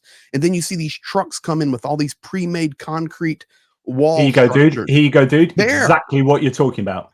Dude, there it is. I've watched that be built.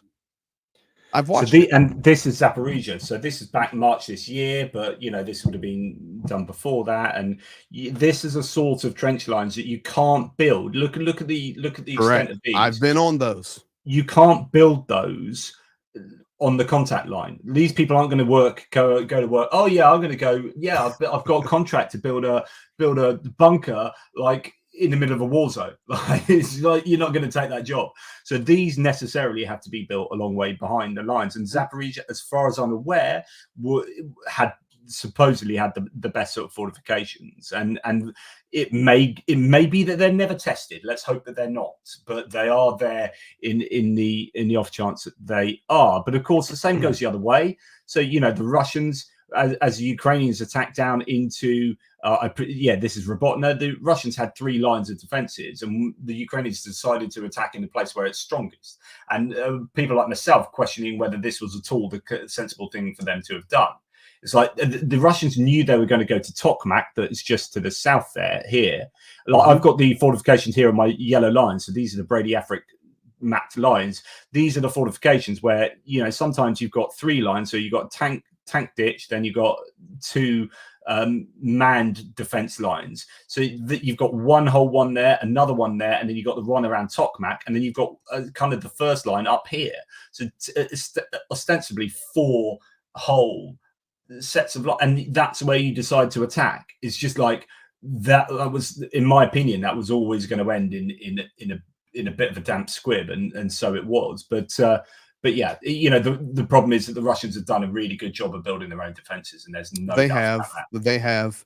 But I will tell you, I saw the question in there, and I want to answer it. So you don't have to go grab it. I remember it. It was from Prepper H. Why is it that the South appears to have much better fortifications than, for example, the East, like Zaporizhia versus Donetsk or Zaporizhia versus Kharkiv? So there's multiplicity of reasons for that. Number one, the increase. Okay, let's just look at Zaporizhia City. Zaporizhia City was dead quiet. Literally, a very random attack on Zaporizhia City, like prior to 6 weeks ago. Once you're off the 0 line there on the southern front, and I'm talking now from really Zaporizhia all the way over to Kharkova, other than the battles right on that 0, and then within like a 5-kilometer range on either side of the 0, it was relatively quiet. And I know that's hard to hear, like in a war zone. It's relatively quiet. And they had the ability to do this under relative safety. Additionally, there are some regions that are better managed. I don't know what country you're watching from today, but I can tell you, I live in the United States. Some states are managed better than others. For example, like infrastructure, roads, and systems. You have a federal level and you have a state level. The same thing happens in Ukraine. For example, when I am running the roads in southern Ukraine, and I depart the Mykolaiv Oblast out in the middle of nowhere, and the sign's there, and I cross into the Kherson Oblast, there is an instant, obvious change in infrastructure because it's managed by the Kherson region or the Kherson Oblast. Kherson's infrastructure is, I can't throw out a real number, but I'm telling you, many, many, many, many times better than the Mykolaiv regional management. It's just the way it is. Zaporizhia is managed 100 times better than the Donetsk Oblast. Okay, now Donetsk Oblast has been war-torn and I was just going to say that, yeah. Destruction for 10 years. So I'm not throwing anybody under the bus. That's why I made the first statement that Zaporizhia has pretty much been quiet up until about 6 weeks ago. And now we're seeing in Zaporizhia City, specifically, they're going to do to Zaporizhia what they're doing to Kharkiv. That's the plan. And due to that, we've been able to get some pretty good fortifications. There, that's a good indication of, and I don't know when this was from, April this year. So that's, you know, some of the more wide scale fortifications. So you see quite a long way back from the front line. Accurate. That is accurate. Yeah. Yes, really, really good points there. So the other, what was the question again? Because I had an answer. What was that question that you had? So something else I wanted to add to it. Well, it was why are the fortifications in the South appearing, for the most part, better than those in the East? Oh, that was it. Sorry. Yes. So, and I'm sure you'll have an opinion to cast on this. The other reason might be because of the geography. So the simple fact of the matter, this might be a good map. Very good. Is that this is all rather flat land, and this is basically a big dust bowl. So the geography of the Zaporizhia region, this whole south, is very fertile farmland, and it's broadly quite flat. It's a bit of a dust bowl. In fact, it historically was a dust bowl until it was irrigated by the Dnipro River. As soon as it's irrigated, Yeah, it was basically literally a Dust Bowl desert. Now, this is a problem with the Novokakhovka Dam being taken out, is that actually irrigation is cut to all of this area. And that is a big challenge going forward. Will it turn back into a Dust Bowl? So on and so forth. These are the ecological impacts of war and of blowing up that dam. But what that also means is that it's probably likely that it's just physically much, much easier to build these fortifications, because if you look at stuff like that, you know, this is, there you go, you've got just a big flat sandy land that is easy to build.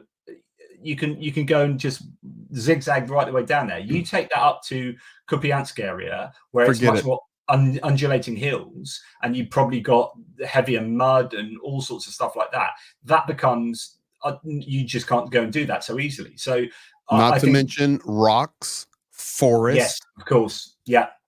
Yes, you got, yeah. So you've got woods, tree. What you have here are just vast amounts of massive fields with the occasional tree line.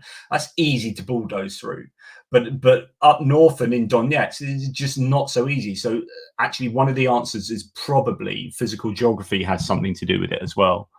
That just makes it easier to do in Zaporizhia. Completely agree, Johnny. You know what? For that expert analysis. Slava Ukraini. Guys, I mean, even if he will not name the NAFO truck Lazarus, the man still has valid points on the construction of fortifications in southern Ukraine. Absolutely. So Aussie Bugger here, testing me here with, I'm amazed JP thinks India or Brazil would or could sacrifice $1 or one life for BRICS. There is a Kremlin-backed, I'm not quite sure what the second sentence is, but however, I actually agree with you, Aussie Bugger. China and India, I don't know so much about Brazil, but probably Brazil to a degree, are transactional. They will do whatever they decide to do if they calculate it's in their best interest. I don't think people are committed to BRICS ideologically to the point where they would sacrifice themselves like in a war for BRICS. But war isn't just conventional. War is political, war is economic, war is trade, right? And so the hegemonic scenario of the world will take into account what people do in terms of OPEC plus.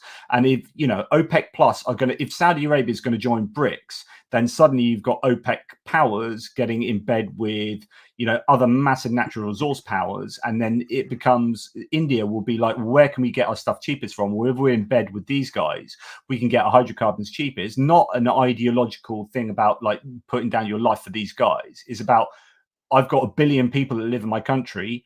What's the cheapest way of feeding them? What's the cheapest way of giving them energy? That's all that India care about. That's all China cares about. China doesn't like Russia. Russia doesn't like China. Before this war started, the Russian generals were worried about, you know, where were most of the air defense units placed in Russia? They're along the Chinese border.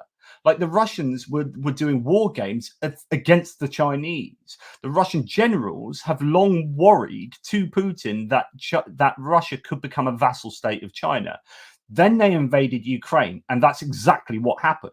So the Russians will be hurting here because they know they've given up their own agency and their own independence, if you like, but by becoming necessarily a vassal state of Russia. They're not aligned ideologically, Russia and China. BRICS is a marriage of convenience, whereby they're not very good bedfellows, but do you know what? They can do a good deal on hydrocarbons. And in 2 weeks, the president of the United States will be elected. And at that point, a lot of these questions that Johnny is raising in these international relations between Russia, China, Russia and India, vassal states, necessity of hydrocarbons, energy, fuel, and food will be answered in 2 weeks. It's all about 2 weeks. Right, I'm going to do a quick... Listen, I made a little light of that, but the reality is, it's the truth. It's the truth. It's the truth. It's the truth. And there's 1 billion plus Indians. There's 1 billion plus Chinese. And you're right. They have to fuel and food. And the reality is that's a responsibility of the state, to provide the opportunity for their citizens to fuel and to food. And they're going to do what they need to do. I don't think any of these people or these nations like each other. The No. question is, Yeah.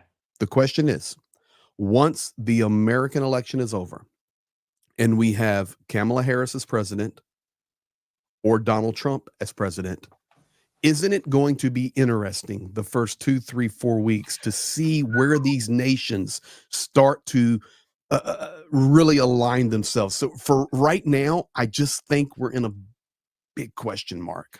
Yeah, so here's a question that you probably might give a different answer to me. So Goose Springsteen again, and thank you very much, Goose, for this gloomy question. But if Trump wins, to what extent is Biden culpable for not being a one-term president, as he first said? I think Kamala is a weaker candidate than someone who would likely emerge from a primary, e.g., Shapiro. Now, I actually disagree. I think Kamala Harris is actually stronger than people give her credit for. I've watched an absolute ton of her speeches. I have seen a lot of Kamala Harris. I've done a lot of videos, as you guys know, on the US politics, and I consume a vast amount of content.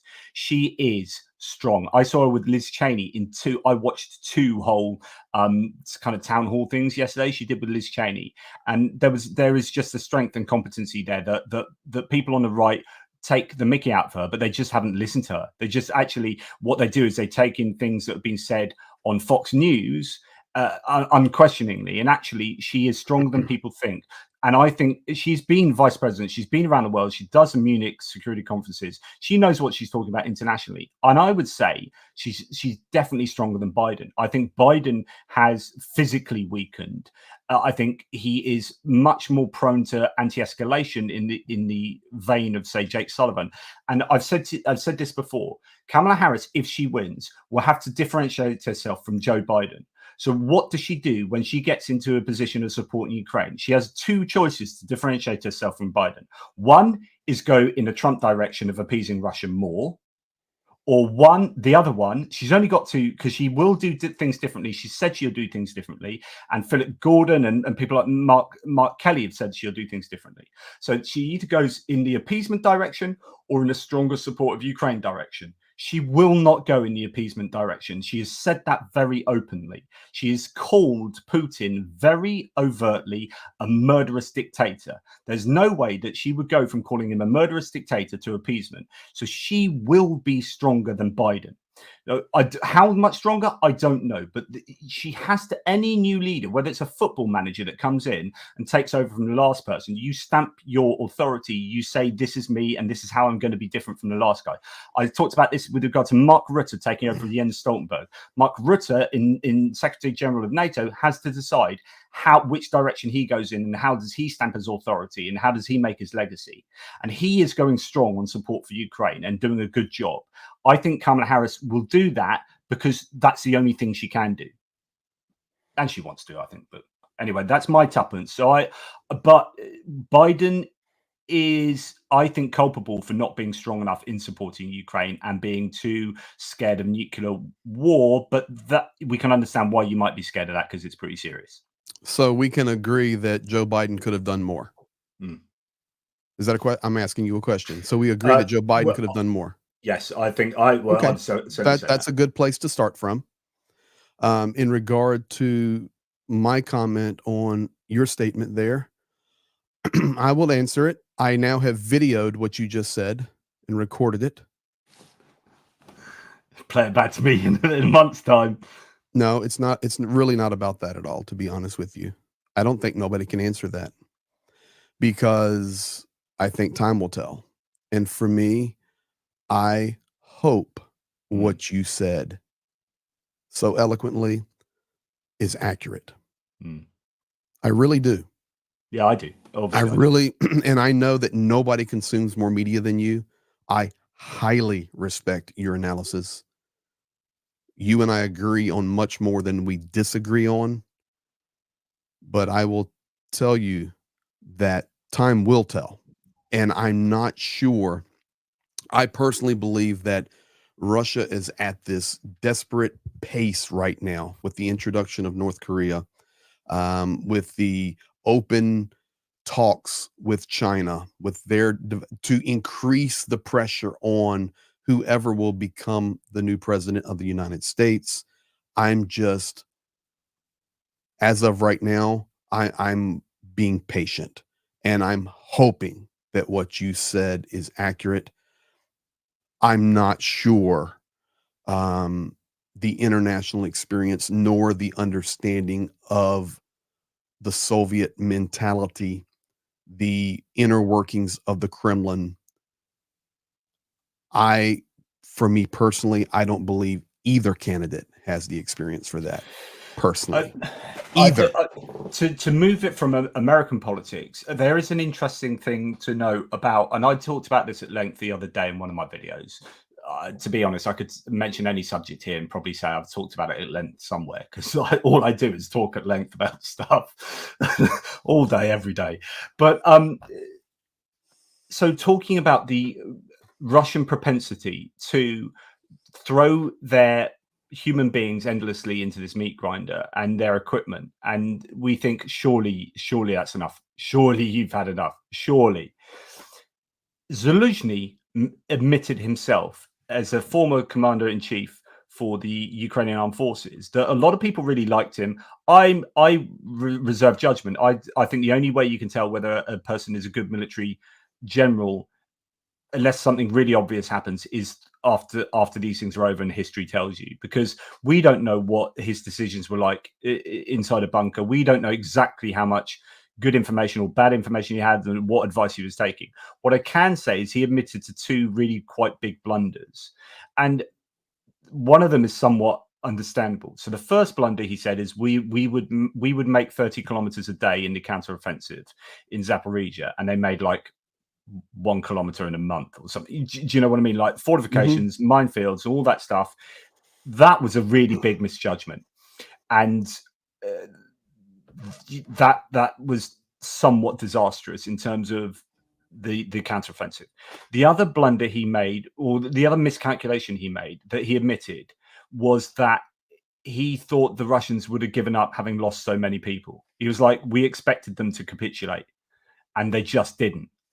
And that is really, you should know by history that probably wouldn't have happened, by just looking at Second World War and previous Russian interactions. But that is the state of affairs with Russia. Is like, I keep going every day, oh my goodness, they've lost this many more again.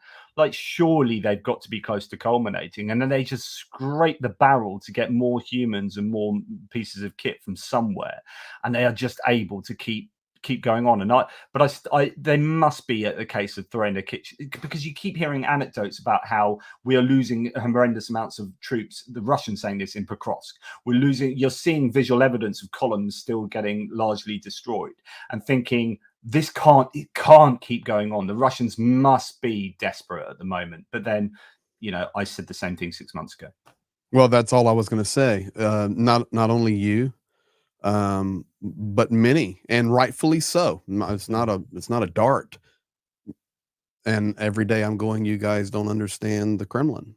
You guys don't understand. The people that they are sacrificing right now are not Western Russians.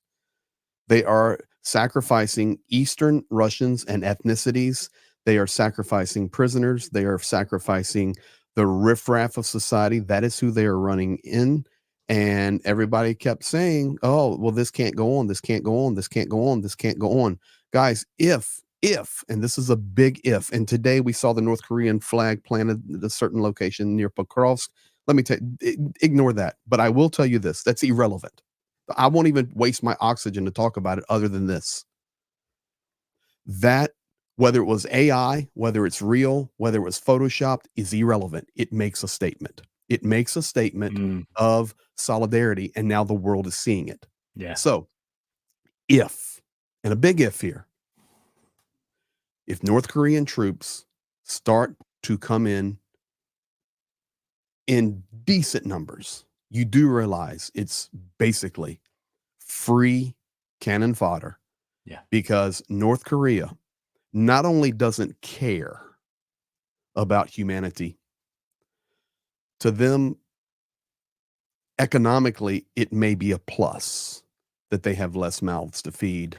Yeah, I was speaking to And Jake Bro about this, and he said that the North Koreans are unlikely to be able to go back because once they've seen what the Western world, even if it's Russia, in the crappy Russian sort of parts of where they're training and whatever, like those are people that you are not going to easily reintegrate back into a centrally no, they're planned North sacrificial Korean lambs. society.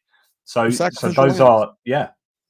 And that's, and that's why we have to just be patient. But for sure, when people just begin to say it can't continue, it can't continue, it can't continue, while at the same time we're allowing economic relations to continue. Sanctions are not functioning at the level we had wished and desired. Even Western and American products are still making its way into Russia regularly through third-party nations like Armenia and like India. It's happening right in front of our eyes. Russia's still selling oil through their ghost fleets. They have economic relations with India and China. And people go, oh, that's nothing. That's nothing. It's nothing. We're still here. We're approaching 1,000 days of this war, going into the third year.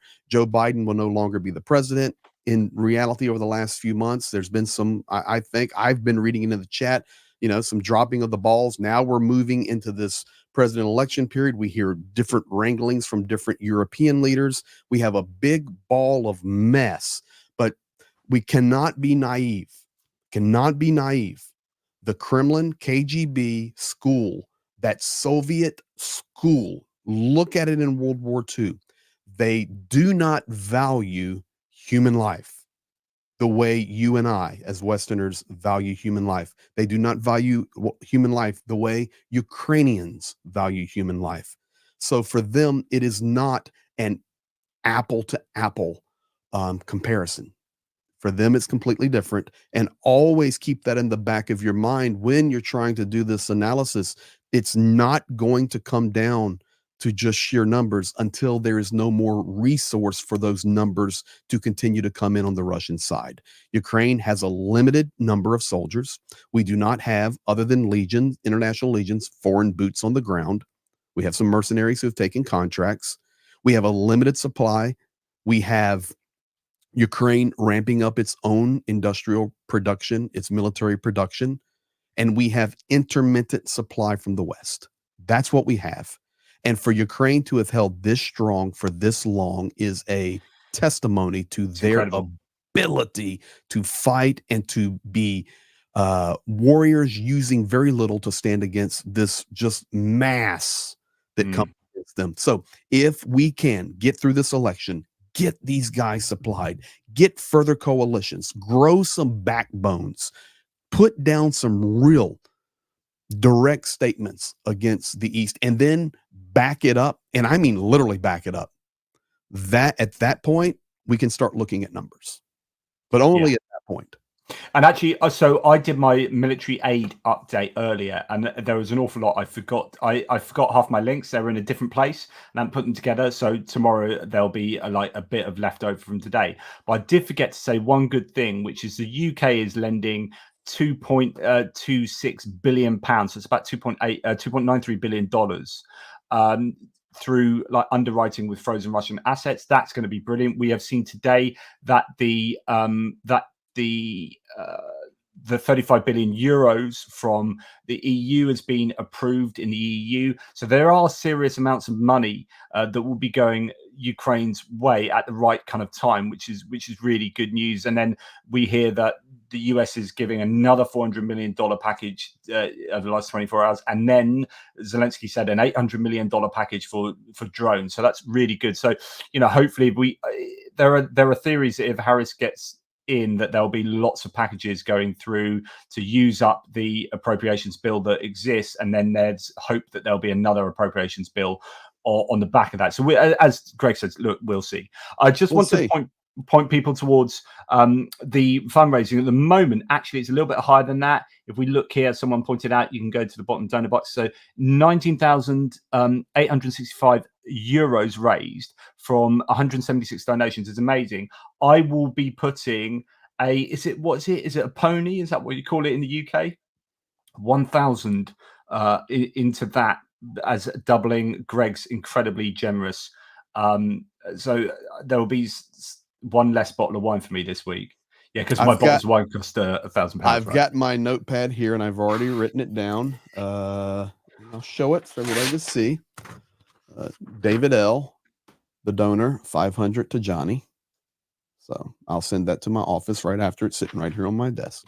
David L. is a total legend. Yes, thank and you, David. so thank you very much for that incredible generosity, people. It really is superb. I'm just going to run through like thanks for like memberships and whatnot. Is that okay? And then we'll sort of Absolutely, brother. wrap things up. So thanks to Kevin Forst, who's donated as well very kindly. Thanks to the NAFO truck. Gifted 10 ATP memberships. Thank you, ATP Geopolitics. Thanks, Kevin. You're a total ledge. You know that. Johnny Negregard gifted an ATP Geopolitics membership. Thank you. Very kind of you. Donkon New for you has gifted 10 Greg Terry experience. Thank you, Dunk. Memberships. Total ledge.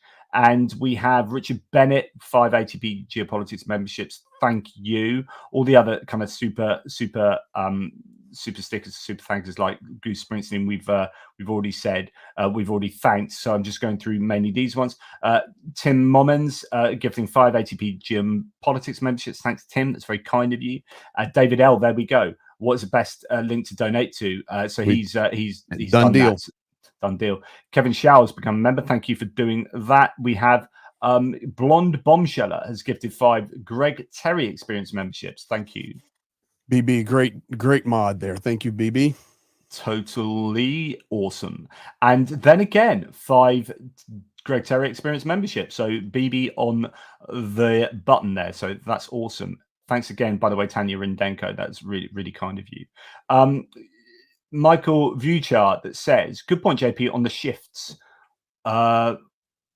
Right, I presume we're talking about the shifts in terms of geopolitics. Remember the melting pot versus the mosaic. Nice work on the truck. Thank you, Michael, and thank you for your continued support. Really appreciate that. Blonde Bombshell again, 5 Greg Terry experience memberships. She's doing you a good turn there, that's for sure. She is amazing supporter of Ukraine. Dude, it's indescribable, the work she does. And Linda H there as well for some Greg Terry memberships as well. And then here's for Greg. He obviously, Linda again, $10. Yeah, let me explain that to you, JP, really quickly, because I know we're closing out here. Zhenya was just in a rehab hospital. Soldiers were in there, and he did a little video with them. And they're chilly. We were buying them some new shirts. And on that live stream, people said, I want to buy them a sweater, and just started donating $10 for sweater fund. So we will be getting those wounded soldiers who are recovering, don't have the best heating systems in those recovery hospitals, some sweaters for the winter. That's really good of you. Pete Watson here, obviously from Australia, saying, Slava Ukraini, long live the defenders, my brothers and sisters, God's avenging angels, reign, protect the humble, noble Ukrainian people. Thank you very much, Pete. That's very, Johnny, very can we get an amen on that? Yeah. By the way, there has been a sighting of a Professor Gertis lurking, telling everybody to like the streams. Oh, good old lurker. I would invite him on, but everyone's slower. That's for Prof. I thought this was interesting. So this is M. Mercia saying, my wife's from Moldova. So this is going back to the Moldovan very, very slim majority. It's now up to 51% of voting to accede to the EU. And Maya Sandu won the first round of the presidential voting to the tune of sort of 40-something%. So it then goes to a second round. It'll be her against a person who got 26%. He's a pro-Russian. She's likely to win that because she'll only need to pick up less than 10% from other third-party candidates. Likely to win that. But there's been lots of talk of exactly this. So your man here says, I presume, my wife's from Moldova. She knows people who had to take photos of their vote in the voting booth to get their bribe from the Russians. No sense of shame whatsoever from these people. Let me speak to that. Let me speak to that because I've been working in Moldova since 2008. I've probably been to Kishinev 20 times and coming in and out of Ukraine. I will tell you this. That would not be surprising, and I can tell you that there is a lot of Russian influence inside Kishinev, even up to this day. And for the vote to be going the way it is going is a testimony to the Moldovan people. There was a It's tough video. there. It's Yeah, tough there. yeah, absolutely. And there's here it is. Here, this is exactly it. So I'm going to show you this. So this is the sort of thing that is happening, pertinent to what you just said. So here's a video. This woman voted in Moldova's election on Sunday. They asked a surprise election monitor where she gets paid. So I decided to ask what she'd been promised. The authorities believe that Russia has been channeling in money to buy votes that Moscow has not let go of. So she here, just to give you a sense of what she actually said. So we go back to here. Will you tell me how much they were supposed to pay you? She asked this woman. They said 1,000 rubles, which is obviously not like a massive amount, but when you're trying to convince that many people to change their vote, then actually that all adds up. For voting rights, she says, yeah, who promised that? A man. He left. He said he'd be back, but he still hasn't come. Who did you vote for? I don't want to say. What did he say exactly? How were you meant to vote in the referendum? She's asked. They said they'd pay 500 rubles. Then there's a man said 1,000. And you came from Transnistria, which is the annexed region. Yes. Are there many of you who came here for the money?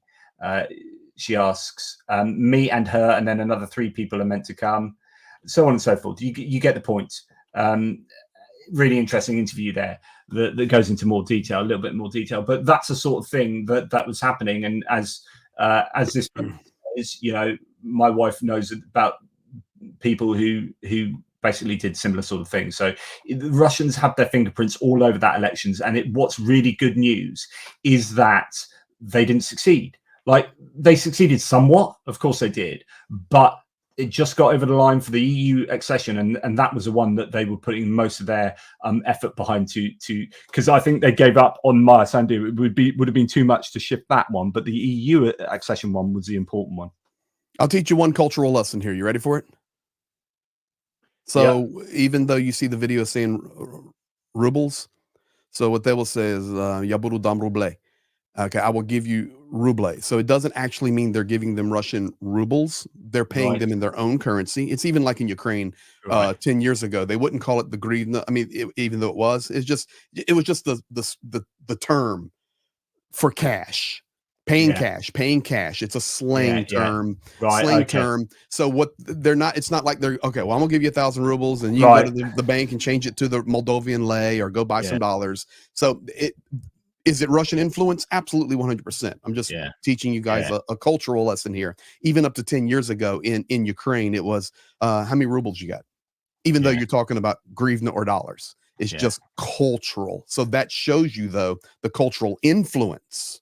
That's why I'm sharing this with you. The culture in Ukraine now, you don't hear the word ruble. Okay, rubles, ruble. In Moldova, absolutely. Everywhere you go, you'll hear that, and it's just colloquial language. Still absolutely Russian influence, and of course they're trying to buy their desired outcome there, no question. And finally, thank you, Myro, for some Swedish love there for your man Greg Terry and his efforts. Thank you. Just going to have a look at, see if this is updated at all, because it only updates every once in a while. Nothing on there at the moment. We are up to, yes, we're over 20,000 euros. That's absolutely incredible. 20,003 euros. So do you know what? Thank you so much to everyone involved here. This is brilliant. I'm slightly worried that there's now another 18,000 rubles, 18,000 euros to go. So I hope we haven't bitten off more than we can chew, but we have definitely got ourselves, not ourselves, we've definitely got the 12th NGU, another vehicle. We have, I will share the video on tomorrow's, one of my videos tomorrow. I probably won't be able to do another video today. But darn it. Darn it, Johnny. Sort yourself out. Where's your commitment? I do want to say this. You know they exist. Very kind comment for you and I both on helping to explain different geopolitical situations. It's specifically about Moldova. So I just want to say to you know they exist. You're welcome. I try to be late to the party but accurate versus early to the party and wrong. And a lot of I have a lot of on the ground experience. I mean, I've been working in Kishinev since '08. I mean, so many times I know it like the back of my hand. I know Moldovan people. And then Johnny with his expertise in geopolitical things are like a match made in heaven, coming together. And then you throw in the sweater vest with Gertis, and you got the trifecta there. I will say this, Johnny, there is a Go on. beautiful glow on your dome today. There And always is. if I was there, I'd plant my lips right on that thing and give you a big old kiss. It's a secular halo. I think you'll find it is. What that is it's from the light of reason. It's the light bulb of reason. That is actually, it's not coming from a light up there. That is inside my head, and it's so coming bright. out. My brain is so bright that it's actually going through my cranium and through the skin and out. Well, into the you know, atmosphere. Johnny, I know enlightenment for you. I know you're enlightened, but I will tell you the Bible clearly talks about, so let your light shine before men that they will see your good works and testify about it. Johnny, that is the light of your good works burning out of your dome. Thank you. Do you know what? I'll accept that. I will accept that. It may be a biblical quote, but it's apt. So it's apt. You know, okay, we'll take it. There are some interesting truths in there, generic truths that will extract from that. I love you, buddy. Just finally, Pete Watson, thanks. Pete says, see you in Ukraine, in my body, mind, soul, aloft in the skies of blue, walking fields of yellow, Lady Ukraine in my heart, hands of work, sword, shield ready. JPGT, God bless you. Thank you very much for your kind words and for your generous assistance there. And that's the sort of language that you man, Greg, that's Greg, that warms the cockles of his soul.